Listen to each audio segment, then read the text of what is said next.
In-person networking is still one of the best strategies to grow your business and let more people know about what you do and what you sell. But the old way of networking, where you walk around a room, shake as many hands as possible, walk away with 40 business cards, and then force yourself to follow up the next day, isn't working.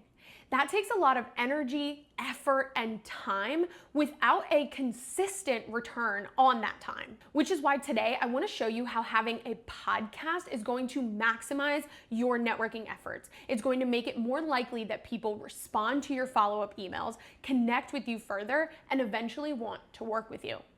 And when I say a podcast, today specifically, I'm talking about a show that is related to what you do, to your expertise, that puts you in the spotlight of saying, wow, this is the person who is going to be the solution.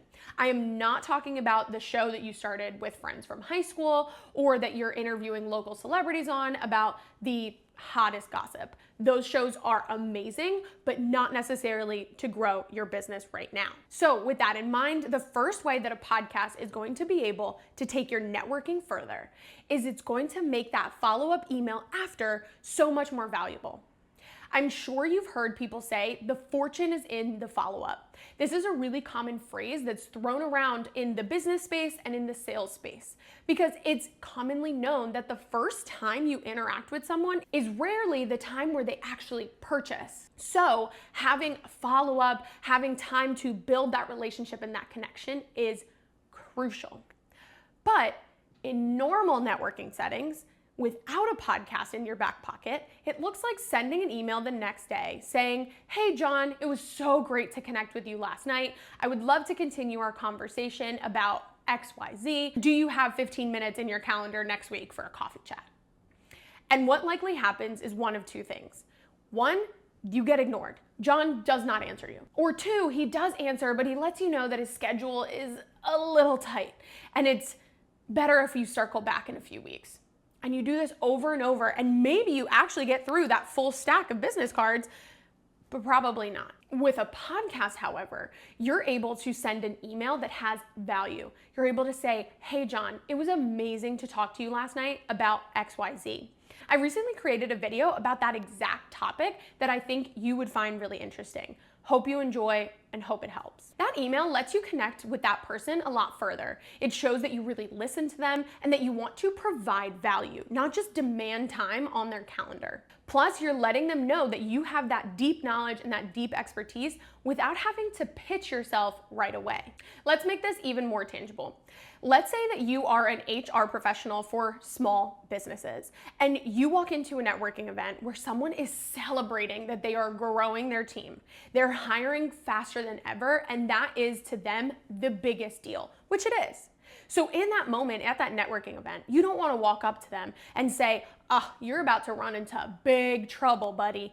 You don't want to do that. You want to let them have their celebration, celebrate with them, introduce yourself still, and then in the follow-up, say, hey, congratulations on all of your fast growth. I actually have a video for business owners in your exact position where I share the 3 things to look out for when you're growing so quickly. I hope it's helpful to you in this time. In that email, you're still celebrating them. You're still congratulating them. You are continuing the conversation from the night before, and you're sharing, hey, I have something valuable for you. I have something, I thought of you. I made sure that it was something that was related to you, and I think it would really help. You're, again, not demanding time on their calendar. You're making sure that they know you listen, and you're positioning yourself as a solution for the future when their inevitable problem arises. And that brings me to the second way that your podcast is going to help you make the most of the time you spend networking. And that is, it's going to help you stay top of mind. So currently, without the podcast and without that great follow-up email with the show, you are likely maybe following up again after that first email. Maybe you did manage to make it onto a coffee chat, and then you're like, how do we keep this connection going? There are so many strategies right now on the internet about how often you should send a follow-up email, how often you should update them in your CRM, the random videos that you should send them on LinkedIn, or how many messages. You don't need to do all of that. That's too much work to often, again, get ignored. Instead, what you can do is one, with that follow-up email that you sent the first time, you're bringing them into your ecosystem. They are now aware of your show and they're aware of your video, and they are likely consuming more. So you can trust that that ecosystem is working, and with your regular episodes, stay top of mind for them, because if it is something that they need, they will be looking for it.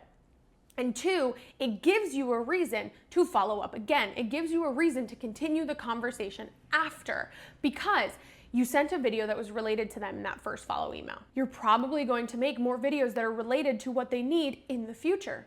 So if you ever think about, John would really appreciate an episode about that, you can send an email and say, hey, John, I thought of you. We met at XYZ a few months ago, and I made this video. Maybe it's helpful to you now.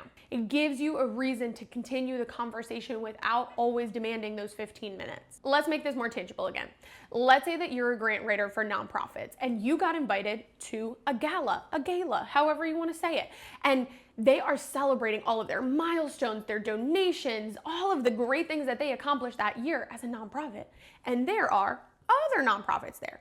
So you collected a whole bunch of cards, you probably made a lot of great connections, and you want to send that follow-up. Well, if you have a show that's all about grant writing, nonprofit development, the hottest trends in the industry, the best practices to get more acceptances, you can send those episodes that are relevant to those connections in that follow-up email. You can build upon and say, I had so much fun with you at this gala, and be able to say, I thought of you. This episode would be so good. Oh, you told me that your nonprofit is based off of helping kids. I have this episode about helping kids. Oh, you told me that your nonprofit is all about healthcare. I recently worked with a healthcare company and they had such huge success. I actually want to share your story with them. Here's my episode. It's a very easy way to keep the conversation going. Then, a few months later, maybe they responded, maybe they didn't. A few months later, you have another episode that's super related to them. Send it to them. Let them know. Keep the connection going in that way without demanding those annoying coffee chats. And all this time, you're staying top of mind. You're staying as the person they think of when they think of your industry.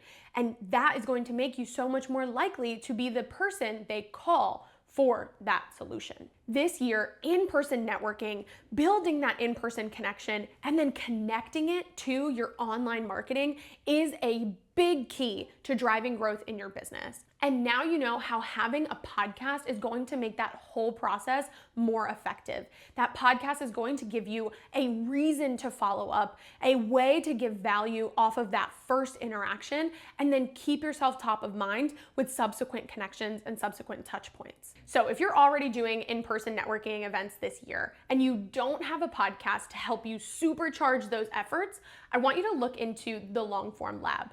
This is where I help experts like you package their knowledge into podcasts and YouTube videos. We cover what to talk about, how to script it, how to actually record it and put it out. And of course, how to integrate it into your already existing marketing, like networking. You can learn more about that in the description below. Get out there, make the most of your networking efforts this year, and take advantage of both the in-person connection and online marketing content.